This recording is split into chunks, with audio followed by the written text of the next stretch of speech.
ரிஷபராசி அன்பர்கள் அனைவருக்கும் வணக்கங்க. இன்றைய பதிவில் ரிஷபராசி அன்பர்களுக்கு, அதாவது தம்னையிலே நீங்க பார்த்துட்டு தான் உள்ள வந்திருப்பீங்க. நீங்க வாழவே கூடாதுன்னு நினைக்கும் உறவுகள் உங்களை காப்பாற்ற நினைக்கும் குரு பகவான் அப்படின்னு நான் போட்டிருக்கேன். ஆமாங்க, இந்த பதிவு உங்களுக்கு ரொம்பவே யூஸ்ஃபுல்லா இருக்க போகுது. ஃபுல்லா கேளுங்க, அப்பதான் நான் சொல்றது உங்களுக்கு புரியும். முதன்முறையா நீங்க நம்ம சேனலை பாக்குறீங்கன்னா மறக்காம சப்ஸ்கிரைப் பண்ணி வச்சுக்கோங்க. ரிஷபராசி அன்பர்களே, இந்த உலகத்துல எல்லாருக்குமே ஒரு சோதனை இருக்கும். எல்லாருமே சோதனையை சந்திச்சுட்டு தான் இருக்காங்க. ஆனா அந்த சோதனைகளை நம்ம கடந்து போறோம்? நம்ம அந்த சோதனைகளை தாண்டி நம்ம பாதைய நல்ல வழியில போறோமா? ரிஷபராசியில பிறந்தவங்களுக்கு குரு பகவான் எப்படி உதவி செய்யறாரு, இது எல்லாத்தையும் நீங்க தெரிஞ்சுக்கணும்.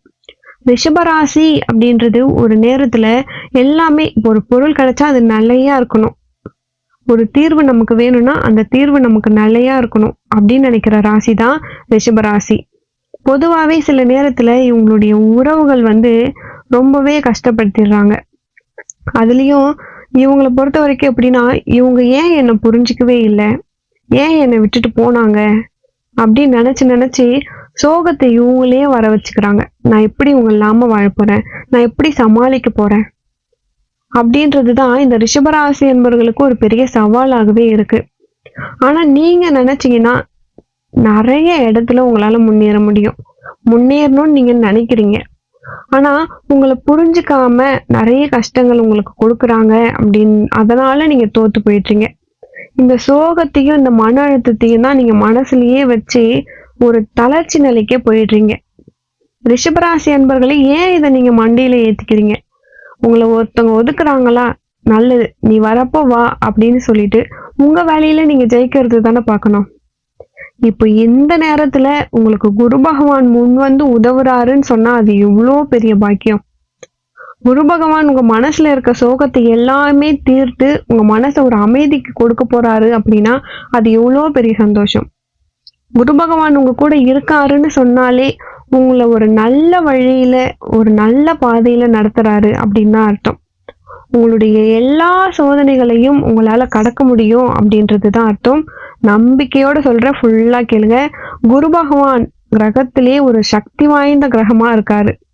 ஸோ உங்களுடைய வேலையில, உங்களுடைய கனவுல கூட அவர் உங்க பக்கம் தான் நிக்கிறாரு. ரிஷபராசி அன்பர்களே, மனதை சுத்தப்படுத்தி மீண்டும் உங்களுக்கு ஒரு நல்லது நடக்க போகுது அப்படின்ற நிலைக்கு வாங்க. இப்போதான் உங்களுக்கு ஆட்டமே ஆரம்பம் உங்க வாழ்க்கையில. இந்த பதிவை நீங்க பார்த்துட்டீங்கனாலே உங்க வாழ்க்கையில நீங்க பாதி ஜெயிச்சிட்டீங்கன்னு தான் அர்த்தம். ஏன்னா குரு பகவானின் ஆசீர்வாதம் ஒருத்தவங்களுக்கு கிடைச்சிருச்சுன்னா அதே சமயத்துல முன்னேறாம இருக்கவே முடியாது. கண்டிப்பா முன்னேறிடலாம். உங்களுக்கு குரு பகவான் அருள், உங்களுக்கு ஆசீர்வாதம் முழுமையா உங்களுக்கு கிடைக்கும். நீங்க விரும்புற ஒரு விஷயம், அது தொழிலா இருக்கட்டும், இல்லை எது வேணா இருக்கட்டும், வீடா இருக்கட்டும், ஒரு ஆசைப்படுற பொருளா இருக்கட்டும், எது வேணா இருக்கட்டும், அது உங்களுக்கு கிடைக்கணும் அப்படின்னா நீங்க ஸ்டெப் எடுக்கணும். நீங்க விரும்புற ஒரு பொருள் உங்களுக்கு கிடைக்கணும் அப்படின்னா குரு பகவானின் ஆசையும் இருக்கணும், நம்பிக்கை உங்ககிட்ட அதிகமாகவே இருக்கணும். இப்போ குரு பகவான் உங்களை எப்பொழுதும் உங்களுக்கு துணையா இருக்கிறாரு அப்படின்றத தாண்டி உங்களுக்கு ஒரு முன்னேற்றம் அளிக்க போறாரு அப்படின்றது எவ்வளோ ஒரு முக்கியமான விஷயம், எவ்வளோ ஒரு நல்ல விஷயம். உங்க வாழ்க்கைக்கே இப்போ அவர் பொறுப்பா இருக்காரு. இந்த ரிஷபராசி அன்பர்களுக்கு நீங்க பின்பற்ற வேண்டிய வழி எது அப்படின்றத நீங்க தெரிஞ்சுக்கணும். அது என்னென்ன அப்படின்றத நான் உங்களுக்கு சொல்லிடுறேன். ஆனா நம்ம எப்பவுமே நம்மளுடைய பண்பை தெரிஞ்சுக்கணும். குரு பகவான் வழிபாட்டுல நீங்க ஈடுபட போறீங்க அப்படின்னா அதனால உங்க வாழ்க்கையில இருக்கக்கூடிய எல்லா பிரச்சனைகளும் சரியாகும், ஒரு நல்ல வழி பிறக்கும் அப்படின்றத நீங்க தெரிஞ்சுக்கணும். நம்ம எடுத்தோம் கவுத்தோம் இது நடக்குமா, நம்ம இது சொன்னா நமக்கு கிடைக்குமா அப்படின்ற டவுட்ல நீங்க போகவே கூடாது. நமக்கு கிடைக்கும், நமக்கு நடக்கும் அப்படின்ற ஒரு பாசிட்டிவ்லயே போங்க. அதுக்காக நீங்க பண்றதெல்லாம் ஒரே ஒரு நிமிஷம் ஆகுமா, இப்போ நான் சொல்றத நீங்க சொல்லணும், அவ்வளவுதான். ஒரு நல்ல காரியத்துக்கு போறீங்களா, இந்த ஒரு வார்த்தையை சொல்லிட்டு போங்க. அப்படி சொல்லும் பொழுது உங்களுக்கு ஒரு மன நிறைவு கிடைக்கும். அது மட்டும் இல்லாம நீங்க போற காரியம் உங்களால ஜெயிக்க முடியும். ஏன்னா அந்த அளவுக்கு சக்தி வாய்ந்தது. ஓம் குருவே நமக, இந்த மந்திரத்தை தாங்க சொல்லணும். இந்த மந்திரம் நீங்க எவ்வளவு சோகத்துல இருந்தாலுமே அது எல்லாத்தையுமே அகற்றக்கூடிய ஒரு சக்தி கொண்ட மந்திரம்னே சொல்லலாம். அந்த அளவுக்கு பவர்ஃபுல். மறக்காம கமெண்ட்ஸ்ல டைப் பண்ணிட்டு போங்க. ஓம் குருவே நமக. இந்த மந்திரம் உங்க வாழ்க்கையே மாத்தும். அந்த அளவுக்கு சக்தி வாய்ந்தது குரு பகவானின் மந்திரம். அதை நீங்க உச்சரிக்கும் பொழுது உங்களுடைய மனசுல இருந்த மொத்த விஷங்களும் வெளியேறிடும். என்னடா இது விஷம்னு சொல்றேன்னு நினைக்காதீங்க. விஷம் மீன்ஸ் நீங்க நிறைய மன அழுத்தத்தை உள்ள போட்டு போட்டு சேமிச்சு வச்சிருப்பீங்க. நிறைய பேர் அவன் அப்படி சொல்லிட்டான், இவன் இப்படி சொல்லிட்டான், என்ன இப்படி பண்ணிட்டாங்க, அப்படி பண்ணிட்டாங்கன்னு அவ்வளோ கஷ்டத்தையும் மனசுக்குள்ள போட்டு வச்சிருந்தீங்க இல்லையா?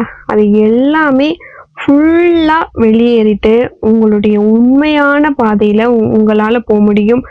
உங்க மனசுல இருக்க மொத்த அழுத்தமும் வெளியேறி ஒரு நல்ல விஷயம் உங்க வாழ்க்கையில நடக்க ஆரம்பிக்கும். ரிஷபராசி அன்பர்களே, உங்களை கீழே தள்ளி விடணும்னு நினைக்கிற உறவுகள் எல்லாமே உங்களை விட்டு போயிடுவாங்க. கடவுள் உங்களை காப்பாத்துவாரு. ஏன்னா உணர்வுகளுக்கு உதவி தருபவர் தான் குரு பகவான். எவ்வளவுதான் கஷ்டம் வந்தாலுமே குரு பகவான் உங்களை காப்பாத்துவாரு. நீங்க தம்ப்நெயில் பார்த்துட்டு தானே உள்ள வந்தீங்க. அந்த நம்பிக்கை உங்களுக்கு, குரு பகவான் உங்களுக்கு துணையா இருக்காரு அப்படின்னும் பொழுது உங்களுடைய மன அமைதியும் உங்களுக்கு திரும்ப கிடைச்சிடும். உங்க மனசுல இருந்த கஷ்டங்கள் எல்லாமே ஒரு நொடியில தீர்ந்துடும். முடிஞ்சா இது வியாழக்கிழமை ஒரு நாள் மட்டும் நீங்க 108 முறை சொல்லலாம். இல்ல டைம் இல்லைன்னா கூட பரவாயில்ல. தினமும் ஒரு முறை சொன்னாலுமே அதற்கான பலன் உங்களுக்கு கிடைச்சே தீரும். உங்க மனசுல நிறைய கஷ்டங்கள் இருக்கலாம். நிமிஷத்துக்கு நிமிஷம் ஒரு கஷ்டம் வந்துட்டே இருக்கலாம். ஏன்னா நீங்க அதையே நினைச்சிட்டு அதே இடத்துலயே உட்காந்துட்டீங்கன்னா வேலைக்காகுது. அந்தந்த கஷ்டத்தை அப்பப்பவே விட்டுட்டு உங்க வாழ்க்கையே நீங்க வாழ்ந்து காட்டணும். நீங்க எப்படி எதிர்கொள்ளணும்? நீங்க ஒரு நம்பிக்கையோடு வாழணும். குரு பகவான் உங்களுக்கு துணையா இருக்காரு அப்படின்றத நீங்க முதல்ல நம்பணும். ரிஷபராசி அன்பர்களே, இந்த நேரத்துல உங்க வாழ்க்கையில ஒரு நல்ல வழி உங்களுக்கு தெரியணும், குரு பகவான் எப்பொழுதும் உங்களுக்கு துணையா இருக்கணும் அப்படின்னா நீங்க நம்பிக்கையோட இருக்கணும். அது மட்டும் இல்ல, உங்களுடைய மனசை சுத்தப்படுத்தி உங்களுடைய துயரங்கள் எல்லாத்தையும் உங்களால சரி பண்ண முடியும். உங்களுடைய கஷ்டங்கள் எல்லாத்தையுமே குரு பகவான் ஆசீர்வாதத்தோட எல்லாமே சரியாகி உங்க வாழ்க்கையே மாத்துங்க. இப்போ இந்த பதிவை நீங்க ஃபுல்லா கேட்டுட்டீங்க. உங்களுடைய உறவுகள் எல்லாத்தையுமே நீங்க பூர்த்தி செய்யுங்க. குரு பகவான் அருளோடு எல்லாத்தையுமே கடந்து வாங்க. கண்டிப்பா உங்க வாழ்க்கையில குரு பகவானின் ஆசி முழுமையா கிடைக்கும். ரிஷபராசி அன்பர்களே, இதுவரைக்கும் பட்ட கஷ்டங்கள் எல்லாமே போதுங்க. இப்ப நான் சொன்ன மந்திரத்தை நீங்க ஒரு முறை வாழ்க்கையில ஒரு நாள் சொன்னா போதும். வெளியே போகிறதுக்கு முன்னாடியோ இல்ல வீட்டை விட்டு வெளியே போகிறதுக்கு முன்னாடி தினமும் ஒரு நிமிடம் தூங்கி எழுந்ததும் சொன்னாலும் சரிதான். அது உங்களுடைய விருப்பம். ஒரு நாளைக்கு ஒரு முறையாவது சொல்லிவிட்டால் போதும். வாழ்க்கையில இருக்க அத்தனை கஷ்டங்களும் தீரும். மேலும் ரிஷபராசி அன்பர்களே, உங்களுக்கு தெரிஞ்ச ரிஷபராசி அன்பர்களுக்கு இந்த பதிவை ஷேர் பண்ணி விடுங்க. உங்களால ஒருத்தவங்க பயனடைகிறாங்க அப்படின்னா அதனுடைய புண்ணியம் உங்களுக்கும் வந்து சேரும். மேலும் உங்க வாழ்க்கையில நீங்கள் சீரும் சிறப்போடும் செல்வ செழிப்போடும் வாழ நானும் இறைவனை பிரார்த்திக்கிறேன். ஒரு நல்ல பதிவில் மீண்டும் உங்களை சந்திக்கிறேன். நன்றி.